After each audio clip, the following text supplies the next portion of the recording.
So in today's lesson, we're going to do a hardback titration. And what I mean by that is that there are 3 equations given rather than just the 2. Now, the reason for this is what we can see is in the third equation, we're using sodium hydroxide, and it does tell us that we have to determine the concentration of sodium hydroxide solution. Now, sodium hydroxide is not a primary standard, which means it doesn't have an accurate concentration. So therefore, we have to determine the concentration of our sodium hydroxide to be able to carry out the rest of the calculation.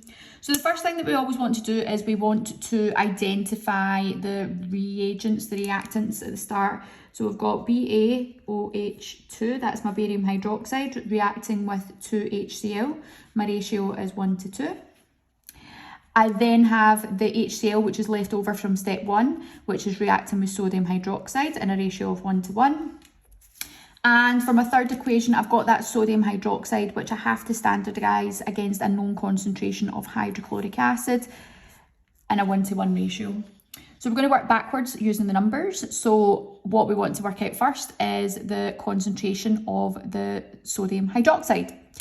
So what we can see is we want to calculate the number of moles of hydrochloric acid, which is concentration times volume. The concentration of the acid in step 3, if we're using the numbers backwards, is 0.2 times by the average titer, which is 28.5, divided by 1,000 to put it into litres. So we would have 28.5 divided by 1,000, answer times 0.2, and that would give me 5.7 times 10 to the minus 3. So that's the actual number of moles. We want to put it underneath here for our ratio, 5.7 times 10 to the minus 3. We would cross multiply to scale it for the sodium hydroxide. So we times by 1, answer divide by 1, and that means that the number of moles of the reactant sodium hydroxide is still 5.7 times 10 to the minus 3. We don't want to work out the number of moles, we want to work out the concentration. So concentration is equal to N over V. The number of moles we worked out was 5.7 times 10 to the minus 3. And the volume that they're giving us is 25 centimetres cubed, but we need to put that into litres.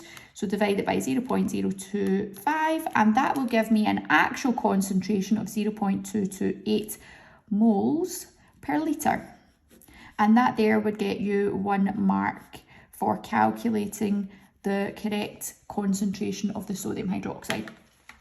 We're then going to use this concentration to be able to work out the number of moles of reacting sodium hydroxide in our second equation.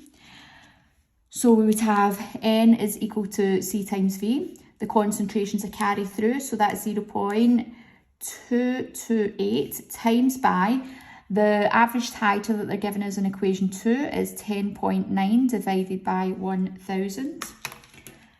So if we do 10.9 divided by 1,000, answer times 0.228, that will give us an actual number of moles of 2.4852 times 10 to the minus 3.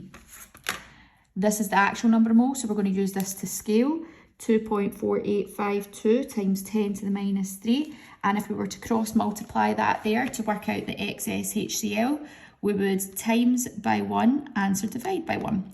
So the actual number of moles of excess HCl remains the same, 2.4852 times 10 to the minus 3.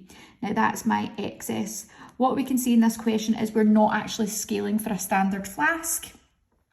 So therefore, that would be the final excess number of moles. We then, if we know how much of our hydrochloric acid was left over, we need to know how much we had started with to be able to work out our reactant. So we're working out the initial number of moles. So N is equal to C times V. The concentration that they started with for the HCl was 0.2 times by the volume, which was 100 divided by 1,000. So if I do 100 divided by 1,000, answer times 0.2, that gives us the initial moles of 0.02 moles.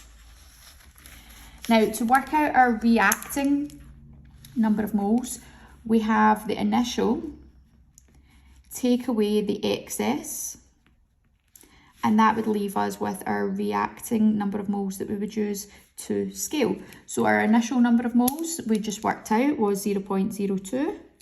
The excess number of moles, we have 2.4852 times 10 to the minus 3.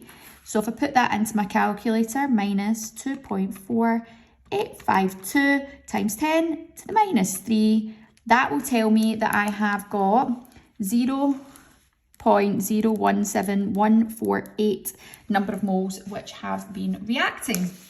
So I'm going to use this. This gives us 1 mark, okay?